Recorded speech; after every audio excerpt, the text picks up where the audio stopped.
Okay, so just a fair warning, in case you don't want to feel depressed, maybe you should just not watch this video. Because not that I am depressed, not at all, but I am in a very odd kind of mood, and it's actually very hard for me to express myself because I don't really know what's going on. There are a lot of things, and I will talk about that. It's nothing, like I said, it's really hard to explain because I feel good about the channel and everything else. But for the last few days, I don't know, there is something going in me that I can't really explain. It's very odd, and you will see this maybe on, and later on, maybe in the video, I will kind of try to explain a little bit more and maybe find out for myself. But before that, let's get actually into that. Actually kind of works into the first topic, because I said it's actually, let me just try to get it right.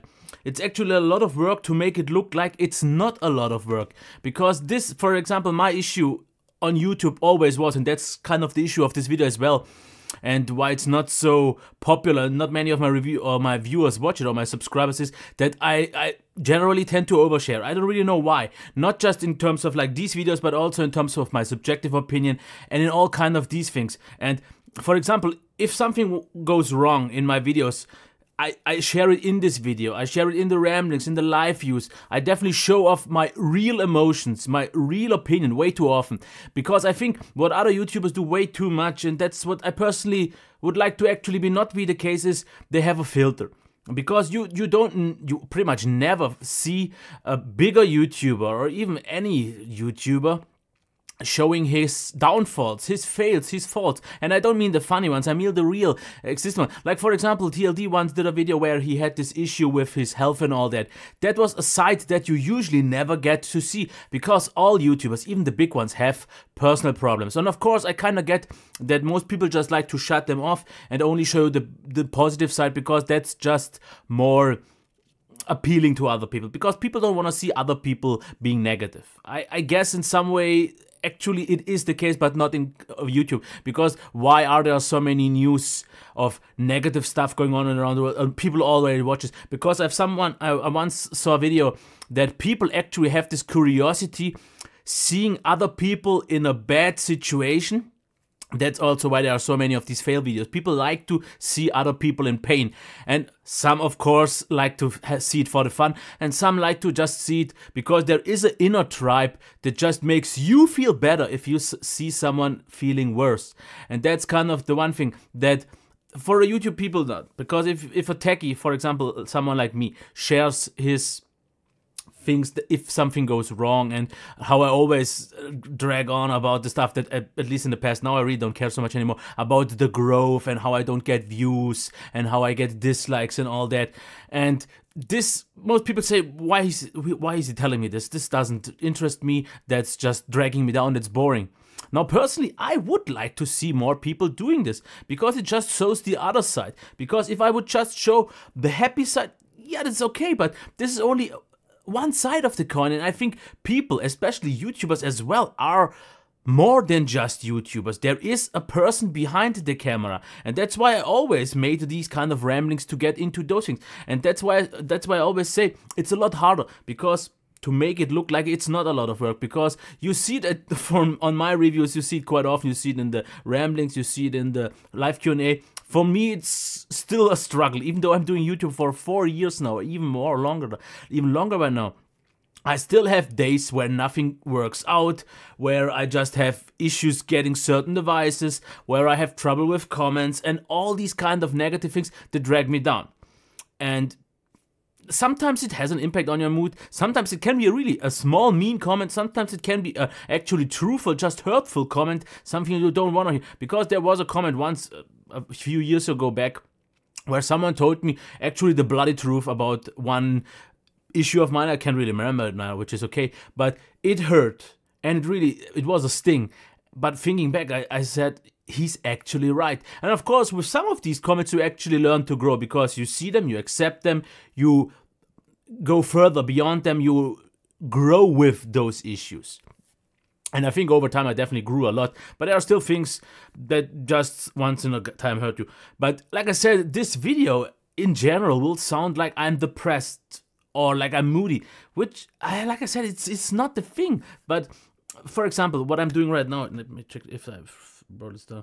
What I did the last few days is, I would say starting off maybe like a little bit before IFA already, a little bit actually earlier than that, I noticed that my inner passion or the drive for me for music just came way back, way more than I expected. And that's why I kind of have a harder time actually even talking about other things or doing other things. Because for the last few days, what I did is, like I told you in my studio vlog and so on, my project studio, I told you that I will kind of clean the room and so on. This is actually ditched by now. What I did, right, I used another room. I wanted to put this actually in this video, but I don't think I will because, yeah, it's not ready yet. It doesn't really. If you follow me on Twitter, if you follow me on Instagram, you see some of the progress that I did. Because what I did, for example, was I took my what was my dining room, but it's not really used because I'm a single person anyways, and yeah, I don't need the whole room.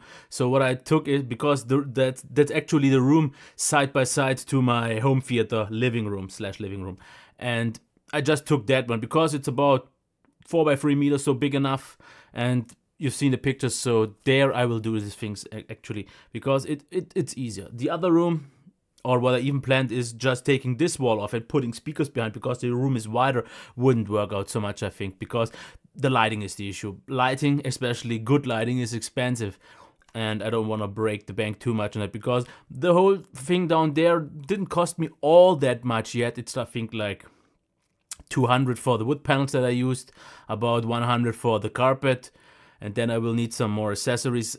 I will also I need some space where I put in the foam, the acoustic foam. That will take me like at least 100 or 200 more bucks. The lighting will be very expensive. I'm not quite sure what I will going to do because I tried to get sponsors for a while already. For lighting, it's not an option. I just don't get sponsors, which irks me quite a lot, but it's just the thing it is. And that will make it harder, especially since the whole project of me getting into the audio segment with speakers and also TV, soundbars and such, I think will be, since this is a kind of completely new style, will be very, first of all, big of a challenge for me. But it will also be a complete new beginning, and that's why it will be very growing pains, because I will have to pretty much start from the ground up, because from the current viewers that I have right now, who would be maybe interested in these kind of things, I think I cannot expect much. Because if you just check, my average is about 9 to 10% of my subscribers watching the local or the normal content, and that's the thing that usually most people watch, like the smartphone reviews and so on. But speakers, TVs, because these are things that you don't just buy as often as you do with phones. Because a TV, okay, people actually nowadays change it more often than they did in the past. But speakers, if you have speakers, you have them for a very long time. Personally, I was once in a phase where I switched them out every 2 years. But what I did is I always bought used ones, and then I sold mine as used ones, and I almost lost no money. So that's why I did it. So I always slightly progressed. And once I got to this point where I said, getting something as a huge proper upgrade costs me too much, I decided just to make my own, to build DIY speakers of a base. There are different kits where, for example, Germany has some DIY builders who create speakers. They make the design and the inner layout and all that, and then you can buy that off from them and build it. And that's why I did. And the speakers I completely designed on my own. I mean, I did tell the guy who did it what I wanted it to look like. He did all the calculations and so on for the liters inside, the size of the speaker and so on. And this is kind of my end game for speakers. Nothing, I just can't upgrade from those anymore, not from my standpoint, because I chose them back then. From all the speakers that I've tried, which took me quite a long time, buying them, testing them in stores and everywhere else, and I just found they fit completely what I like in terms of music sound for speakers, and that's where it's gonna stay. But I actually completely lost train of thought. Yeah, but this is what I meant. People don't do this every 2 years. I did for a while, but now anymore. What I still like to do is watch these maybe things. Like I said, due to the whole YouTube thing, due to the smartphone, laptop, I completely lost focus of that for the last, I would say, at least 4 or 5 years. Because back when I made the home theater, which is like 6-7 years ago, when I was watching videos, I mean TV shows, movies, all the time. Then it started, once YouTube came into the game, it started like maybe every week, then every second week, and now actually this year I turned on the projector maybe like 2 or 3 times, because what I do is, if I watch a movie or a TV show, I watch it on the device that I review on, usually the laptop or the tablet, and I completely lost focus of that. And just getting back to the whole trying to get the thing, I just noticed that I lost so much of the satisfaction of movies and TV shows and so on, and it's not the same. Believe me, it's not the same. And that's, I mean, on a small screen, because that's why I always have to kind of cringe when I see people talking about how great HDR screens are, because they are so vivid and the colors are so... Hey, sorry, no, I'm not gonna curse, but this, people actually sometimes call a 5 or 6 inch display immersive. 6 inches.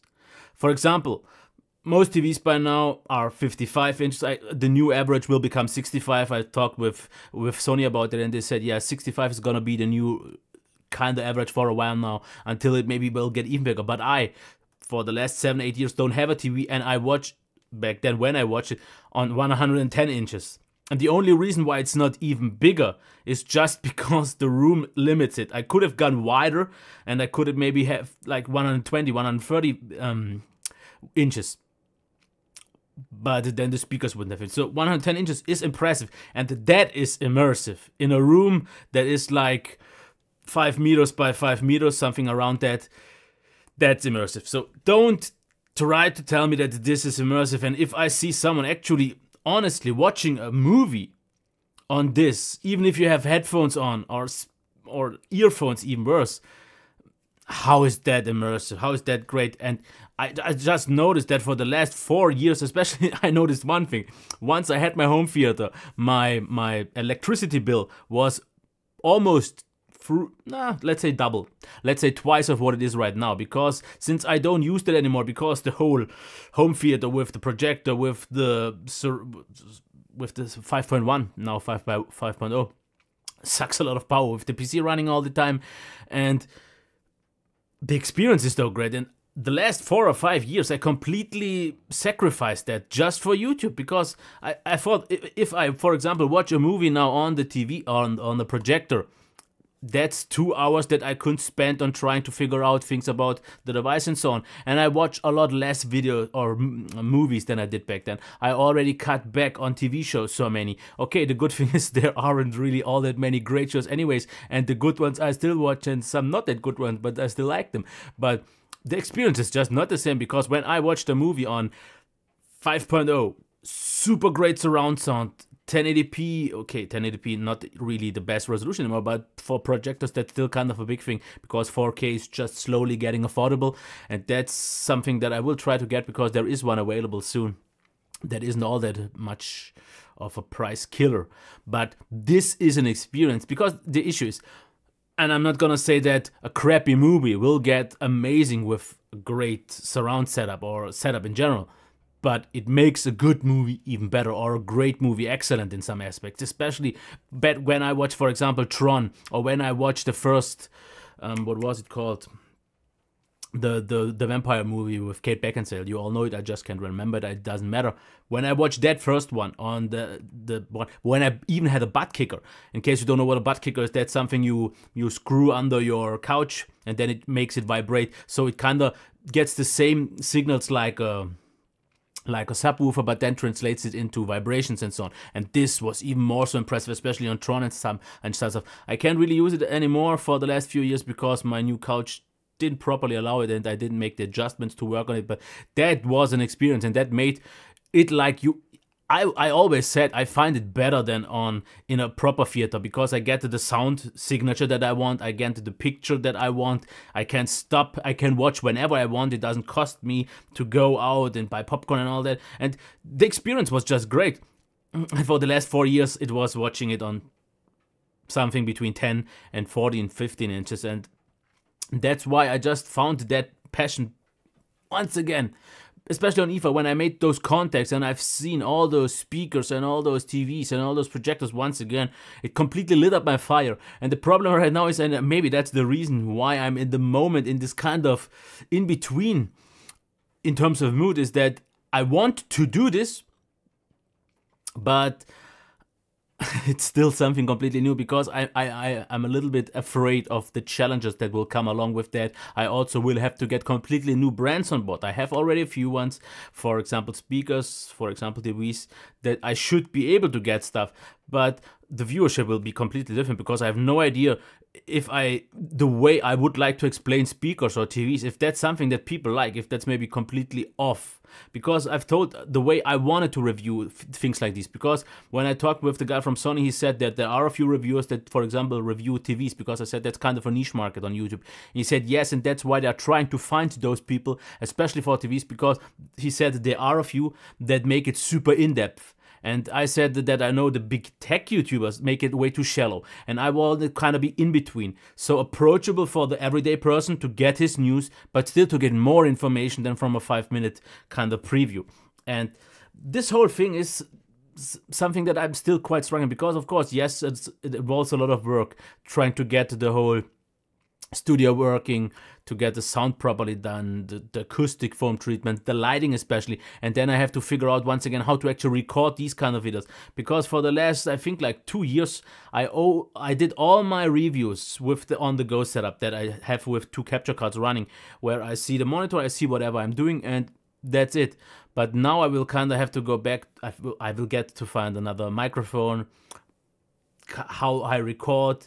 And I don't know, that's something maybe that's in the back of my mind, in my subconscious, that I'm working all the time, and that kind of keeps me awake, that kind of troubles me, because I think once I've actually might be past that point, once I have already my first TV reviews running, my first soundbar reviews running and so on, and I get an acceptance, or I get a nice amount of positive reviews, and get kind of a feedback that people like that, then I think things could be way more positive. Because if I know that what I'm doing, what I love doing, what I love talking about, like for example with the headphone reviews and so on, and people like this as well, then it could actually open up completely new ways of me getting satisfaction out of YouTube. Because if I'm honest, I gotta say that for the last few months, things have become a little bit stale for me, because not that the devices are boring, I still like reviewing those, but for some reason I don't really like to review them so much. I mean,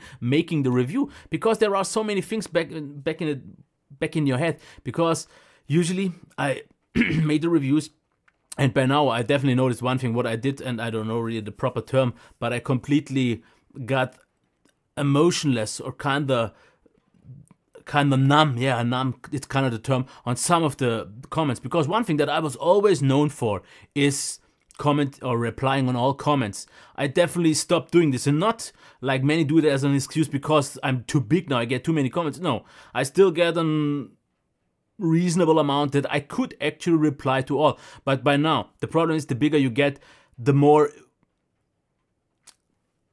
I don't want to call it spam, but the more repetitive comments you get, the more silly comments, or just sometimes really lazy comments, because people ask this or this, and I don't know how many times I've got this question already, this or this, and I can't hear it anymore. It's just up to a point. If you hear it 10 times, 20 times, 30 times, you reply to that. But if you hear it hundreds of times, which over the course of the months definitely works out, it's just annoying, because people do this because they are lazy. They could just watch, for example, if I do 2 reviews, they could just watch both, and sometimes I make a comparison, they could just watch that, but no, they just, and I'm such a second because I'm but no, they just ask the question, and usually they ask the same question, and I'm not stupid. They ask the same questions 10 other YouTubers, and then they maybe take an average, and because it's not that like they ask me just because I'm their reference point, I'm the be and all end of all. If they ask me, then they know what to do. That's not the case. That's maybe like a handful of people who would do that, who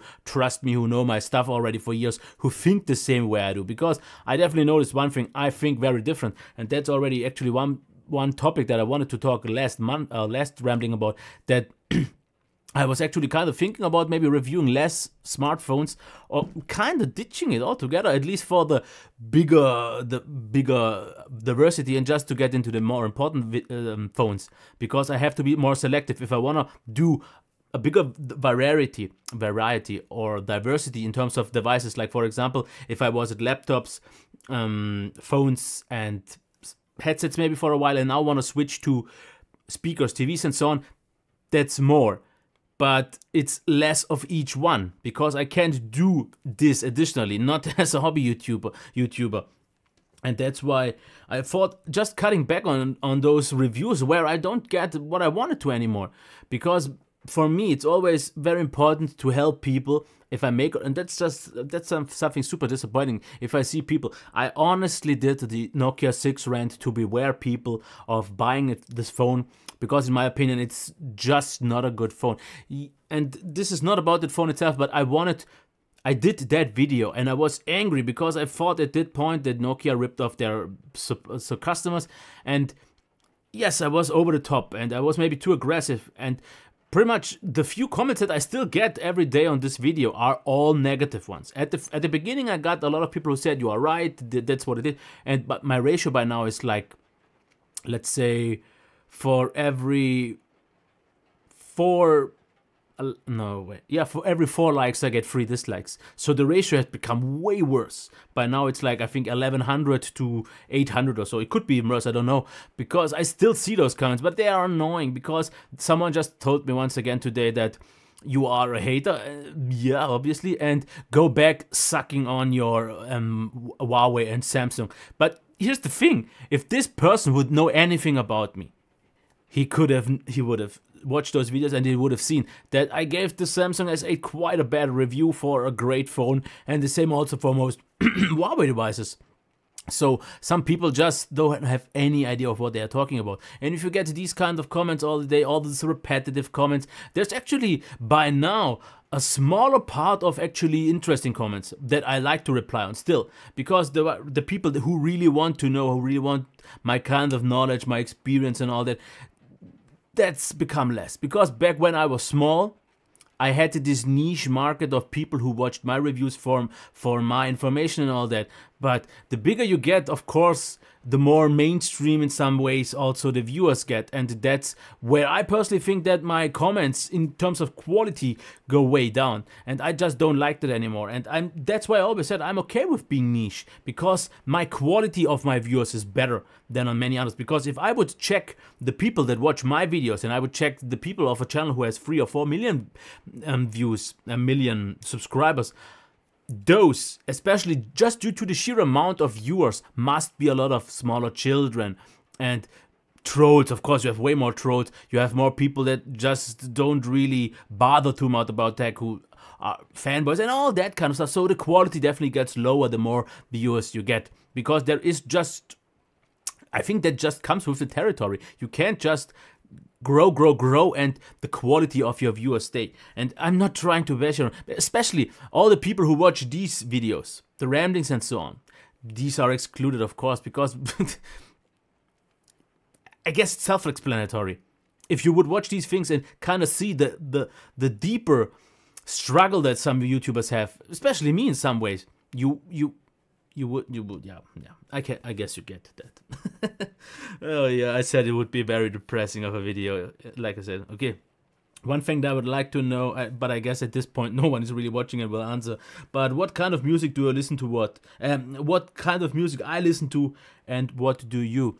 Because what I wanted to know, because for my reviews I usually try to get a wider variety, to check pretty much all genres to see what the headphones are good for. But what I usually personally, and I've said this already a little bit in the past, that I changed my listening behavior, because back in the past it was always melodic death metal, then post-hardcore came into the game in a while, then of course also metalcore. But since those kind of genres started to fade away a little bit, so, or at least slow down in growth, get a little bit actually less, I also found that especially with growing, getting more mature or old, in that case I noticed that I like way more of some slower paced music sometimes. It really depends on the mood, but alternative rock I like. Then at some point I actually found, I still have to find, I just check on YouTube and check for melodic dubstep, and then for mixes, and then I just listen for that for a while. That's not something that I usually do on a regular basis, but I kind of think that there is some good music in that regard. Usually it's a little bit too too easy for me, too flat, too superficial. But there are some actually really nice tracks, and then I found just recently, not that long ago, maybe like 2 or 3 months, I found also trap music. But also the weird thing is, if I, for example, go to Alexa or Amazon Music and say, Alexa, and I hope I didn't trip anything, play me some trap music. The trap music that I hear there, and what I hear, for example, on all the radio stations, like for example Trap TV, Trap FM, and also if you check for trap music mixes, I think what I hear there is something completely different, because that's the one I like. This is what I would like to call high quality trap music, because it has a nice, because I like melody. Everything has to be very symphonic or very melodic. If I don't get that, I don't care about the rest. Great bass and all that. That's because what I, for example, get on Amazon is this mainstream, completely boring kind of pop kind of trap. But the other ones that I sometimes found on Trap TV, for example, or not Trap TV, it's something different, Trap FM, FL, and then also on the mixes from a few, like for example, I think it's I Like That or Like That. That's a YouTube channel who makes more like trap mixes, and those I found really nice ones. And I've also, of course, always tried to find some kind of more classical music, some instrumentals, and all. So I try to keep it spread apart. Of course, a little bit of pop as well, but what I mostly usually is alternative rock, if I just listen to really music, because the other thing is just if I want to just sit back and just tune out. It really depends on the mood, because for example, trap music right now, because it's something a little bit new, but once that fades, it will be back to alternative rock mostly, because melodic death pretty much doesn't exist anymore, not in the way I wanted it to be. Post-hardcore has become so kind of mainstream, is also dying already and got so repetitive all the time. It's nothing really new anymore. So I guess the only proper music right now is alternative rock, but it's also very hard to find that kind of music, and I don't usually listen to this kind of mainstream music that you find on Amazon and similar stuff. Okay. A few words about the studio. Some things had purpose back then and some I didn't know better. Yeah, because about that rack, I said in my last video, or in this YouTube, what is it called? In my project studio video, that this is actually a little bit of an issue for me at the moment, because I can't pay any further, and some people said, why do you even waste so much space back there? You could have just said, yes, I could have, but the problem is, if you watch videos back like 3 years ago, or maybe even 2 years, this cupboard wasn't there. It's, I think, the IKEA Kallax, and it was completely open. And I don't think there was much back there in the first place. So I did that to kind of make the room not that empty, because in so many videos you saw, I don't know what you even saw back then. It was a cupboard maybe or something. It was pretty much almost nothing. And it looked just not professional enough. So I thought if I used the cupboard, put some stuff in, and someone and I got one comment that I do this to put product placement in. No, these are all things that I own, that I bought, and actually most of them that not even reviewed, because if you check here, this is my camcorder, never reviewed it. This is my audio interface, never reviewed it. Graphics card, never reviewed it. This I did. The Sony gear here, wait, here, Sony gear, those I reviewed. This is nothing, and the rest. So this is not product placement. So usually, actually, the things that I buy for myself, I kinda don't see the need to review, because I know that I don't have the time limit there.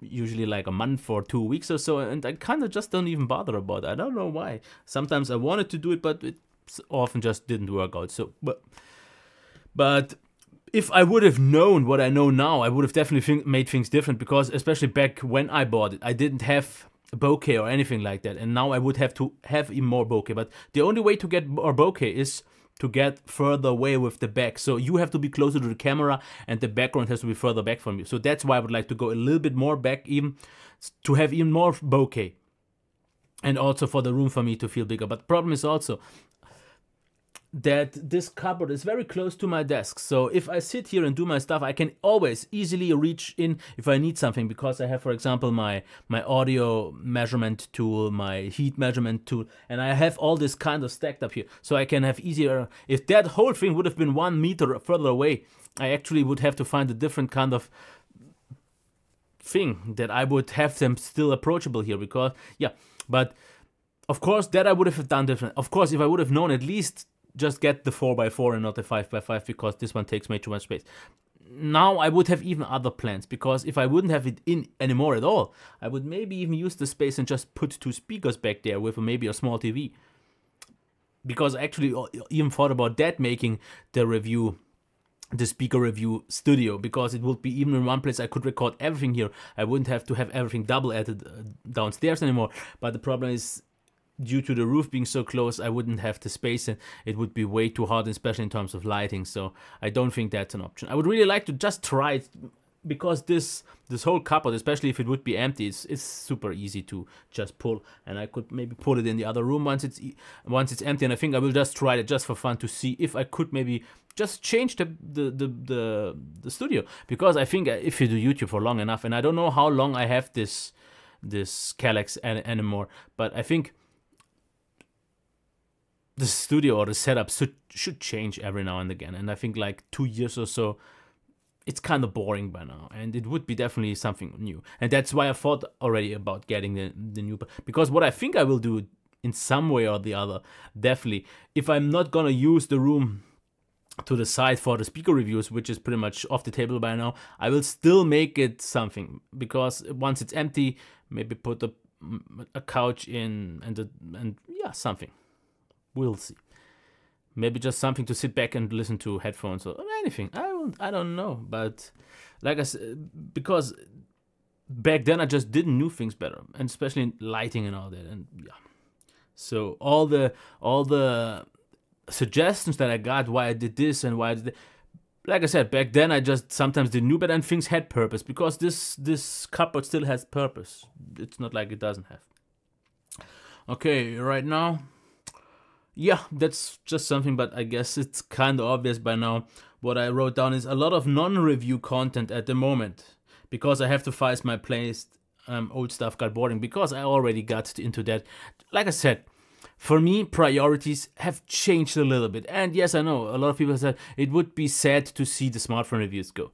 Like I said, this won't really happen, because I can't just abandon the main viewership of this channel. And I still enjoy reviewing phones. Sometimes a little bit more, sometimes a little bit less, depends on the device, of course, as well, but also laptops and so on. So I will be just maybe a little bit more selective, but believe me, all the big stuff, all the interesting stuff, I will still cover. I guess at the moment, because what I was known for a while was reviewing more mid-ranges and low-end phones. Because back then, for me, this was the easiest thing to get. If I wrote LG, I would like to have a phone to review, or Sony, or Samsung or whatever, it's way easier to give them something that no one really cares about, and that's where I got also quite a lot of views.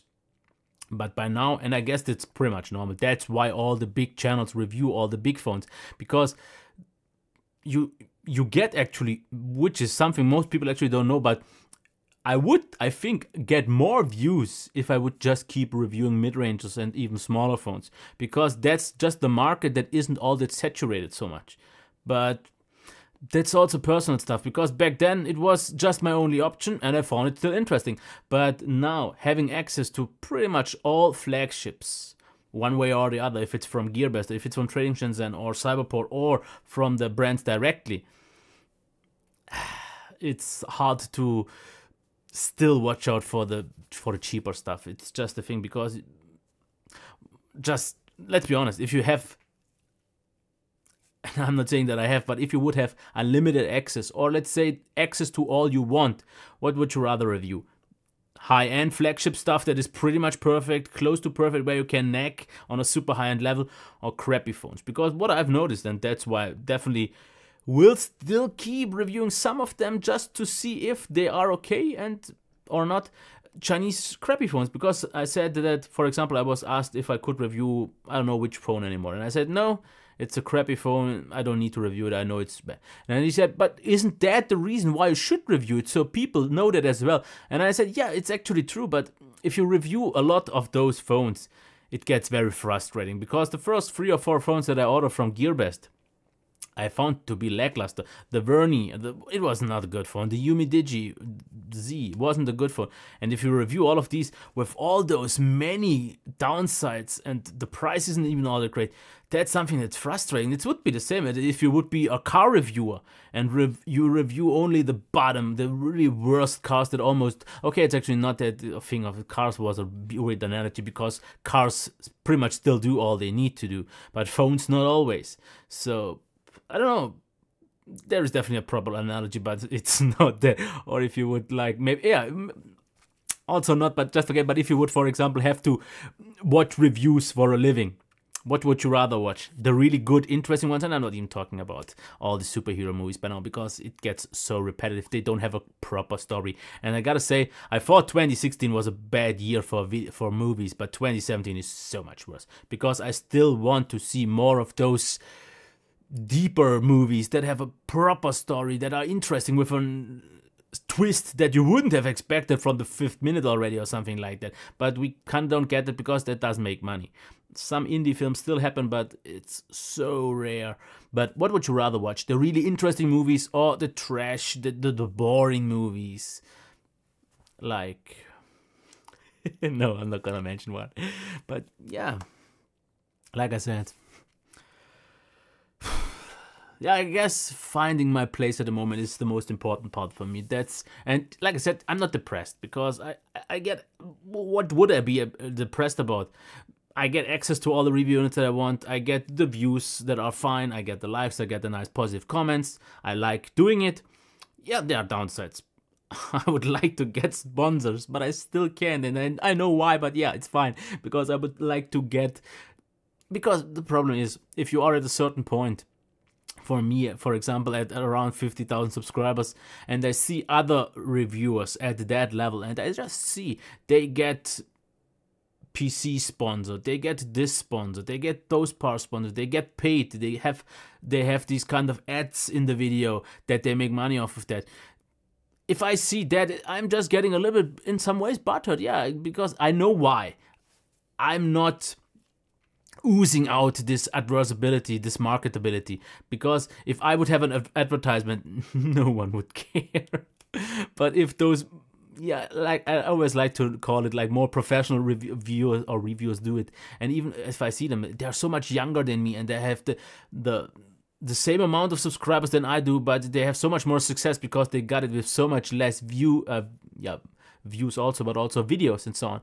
And that's why I think myself, why should I spend 3,000 euros on a Threadripper build if someone else gets it for pretty much free or just has to pay a little bit of something? So I know, if I'm completely honest, and if I wouldn't be stupid in my head and just jealous, I'm saying it as it is, then I would just have to see, I don't deserve it in some way. The way I present myself, the way I do things, I'm not on that level. Yes, there are some on that level that just know to market themselves better, because I think what also is very important, and if you want to be a YouTuber at some point, because that's, for example, from Snazzy Labs, Quinn, he says, because he does business marketing and so on as his study, he said he learned so much from that he can put to good use for his YouTube channel. I never learned that, and I never had kind of the mentality of getting myself out there, promoting myself and all, because I think for a channel of my size, if I approach a brand, I still do it like a little bit of a coward or like a newbie, because I say, hello, my name's Damir, I make YouTube videos of tech, and I would really like to review one of your things. But you have to kind of be way more confident. You have to say, I'm this, I review that, blah, blah, blah. I want to review this for this reason. You would definitely have the benefits of that, and that's just not me. I never learned that, and I don't think I would kind of get that confidence if I wouldn't grow way big, or if people, brands and such, would approach me first. And at some point I could maybe, because there is, for example, one guy I know that said, for example, if Chinese brands approach me, or Amazon sellers and so on, if they approach me to review something, I tell them below this amount of money, I don't even do it, because that's not worth my time. Personally, I'm always happy if I can get something to review if something is offered to me. If I get it for free or if I have to send it back, that doesn't matter for me. But if someone offers me to give me something to review, I'm always happy, and I would never even think of saying I want money for that. Not even just because of the case that, in my opinion, that's just not okay. Because I would not ever, because I was once offered maybe like 2 or 3 times to review something for money, but I denied, because I said, how can I review something if I get paid for the review? That's not a review anymore. That's, yeah, something else. Even if I would, even if my review, which in my opinion is no issue for me, be just as objective and just as critical as I would be without the money, but just knowing that I got paid for it, just doesn't let me feel all that good. But all these things, like I said, finding myself and all these kind of things, because I have to kind of find the balance right now. And I think once I get back to work, and once, because I had 3 weeks off and I had completely different time schedules where I could do stuff and so on. And I noticed my skin is really weird. I never had good skin. I actually had like 10 years or so, I had a bad skin condition where I had this neurodermitis. I don't know if pretty much the same, I guess, in German and English as well, where you have this dry skin, and I had this in spots where it really did hurt and so on. It got away, but for some reason not ever in my face. I still have this very dry face, because if I don't use some sort of lotion and so on every day, I get very bad skin. And yeah, but like I said, I think once I go back to work and things will find a more normal pace again, because I did put out a while, like every day a video, and I figure I wouldn't say I'm burnt out, because at the moment I don't feel like I put out that much content anymore, because at least to me it feels like I review just a few things. Because if I would check at the moment, I have the Nokia 8, the Nova I finished, and I'm almost done with the Nokia. Then I have 2 headphones, I have 1 laptop, I have a Bluetooth device, actually quite good one. And yeah, and the keyboard, I really like that. I really like that. Oh, I actually got one more headphone actually. So I wouldn't say I'm in too much trouble, because but for me it's always the problem that just knowing that I will get something else and scheduling it, because what I never do is scheduling reviews and so on, because I review whatever I have, and sometimes I maybe put one in front of the other, or just say, I would say roughly I will make this video on this day, and then I release it on that day, and I never have a backlog or something like that. So I've noticed the video gets way too long, but I think, who knows, maybe in 1 week, maybe next rambling will look completely different, because once I'm back in work, once I finished, because there are always sometimes also reviews that I have a hard time getting done. Because for now, the Dell Latitude 7285, it's a super nice device. I don't know why I haven't reviewed it already, because I have it for like 3 weeks now already. Usually I never take more than 2 for a laptop, because I know all about it. All I have to know, I know about it. But for some reason, also, of course, with the now priorities in terms of the studio down there, getting things done, I also for the last 2 days was doing nothing else than just listening to music down there already, and all these kind of things. But I think once things slow down, and one thing that I just still have to learn is pacing myself, because what I can do, especially the more access I have, the more I want to review. But I should just stop doing that, because I should just say 1 or 2 headphones, 1 phone, maybe a laptop, because I also have a tablet. I completely forgot about that. Then maybe one thing else. But I should never have like 10 or more devices at the same time, even though I don't review all of them at the same time. But the problem is also, if you have 10 things, you have to at some point get them done. And if you do this too much, because if I would be a full-time YouTuber, believe me, I think I would be a good one, just in terms of amount of reviews I would put out, and in terms of what I could test. Because I've noticed when that was a great thing when I was on vacation for 3 weeks now. I woke up usually quite early, 7 or 8, sometimes 9, which is still super fine, because I'm usually a little bit longer awake. But then I make the review, depending on how long I need. And then I was already done so many times at maybe noon, maybe 1 p.m. or so. And what I did have then is just something I don't have in normal life when I work. I had the complete rest of the day to review stuff and still watch TV shows or movies and all that. So the day just felt so much longer. But of course, if you lose out 8 or 9 hours that you are at work, of course the day is shorter. But it was quite cool. But I don't know if I could do this long term.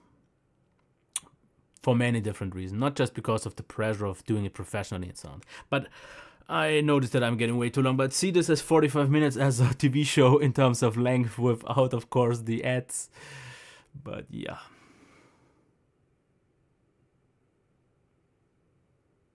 Yeah. Okay, I would say let's just cut this off. I enjoyed this video, I definitely did. But I don't think anyone else.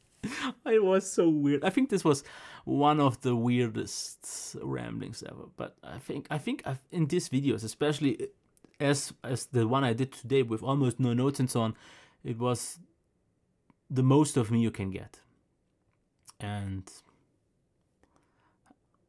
the problem is, I don't know why, but I always wanted to get or to become successful with this style, with the one that is least appealing. Because, for example, there are vloggers that are super huge, and I would like to not vlog but just give you my opinion like I do right now in ramblings or news and whatever I did in live Q&As, and I would like to get way more attention with those kind of videos, because that's just me talking about what's on my mind. A review is something different, because on a review you have to keep so many other things in mind. You just have to deliver all the information, at least the ones that you are used to or known to deliver. And you just can't say now, because what I thought about so many times already, if I don't like it so much, or if I'm just not in the mood to give a proper, I wanted to go upstairs and then just briefly talk about this to us. But I know that's first of all not me, so I'm already not that okay with it, and the viewers on a longer period of time wouldn't be okay with it because they are used to something else and so on. Because once I did one shorter video and already, at least I already one comment only, but he said don't change, do whatever you did before. But I think for the one person who said don't change, I think there are way more than would say change sometimes, or if it's necessary, if you think it's better or so. But that's kind of the great thing about the ones that are watching these kind of views, because they always appreciate what I'm doing, the changes I'm doing, they're motivating me, all that. But yeah, I don't know where I'm actually going with this anymore. All I can say is that I'm not depressed or in a bad mood or something. Absolutely not. I feel a little bit, like I said, in this limbo state where I want something, I actually don't even know exactly what I want. Even though I have a lot, I don't really appreciate that the way I should. Because if I would just check, I am a channel at 50,000 subscribers that gets 1.1 million views a month. And if I check other channels, yes, some are bigger, sure, but there are so many that have to do all on their own. They have to spend their own money on devices all the time, like so many of the YouTubers that I know of, and I don't really need to mention them. But I see, and I in some ways have it. I'm in the privilege. I'm fortunate enough that I don't have to bother about how I get my review units anymore. Sometimes when or what, because I can't get all of them and I can't get them all in time. But I have access to more than I would ever like to have. So I should be super happy. And in some ways it might seem to a lot of people like I don't appreciate what I have. I do. But the problem for me is always, I always, and this is a weird thing, but I always want more. Not that I want, but that I think I should get. But I know I don't deserve it. Because I know I don't really deserve to get sponsored for a whole PC, or at least parts of it, or anything. I know that. But I sometimes just think, I want to. And what you want is me to stop talking already, so let's just do this. Okay, final ending. Everyone who watched it that long, give me a comment down there below with the word, yeah, Everglide. That's just the first word that I saw here. Put in the comment Everglide. That shows me that you have seen this video up to this point. and I think this will be a tiny fraction of all the views. So yeah. Bye. No, it didn't stop. No, it did not. Why?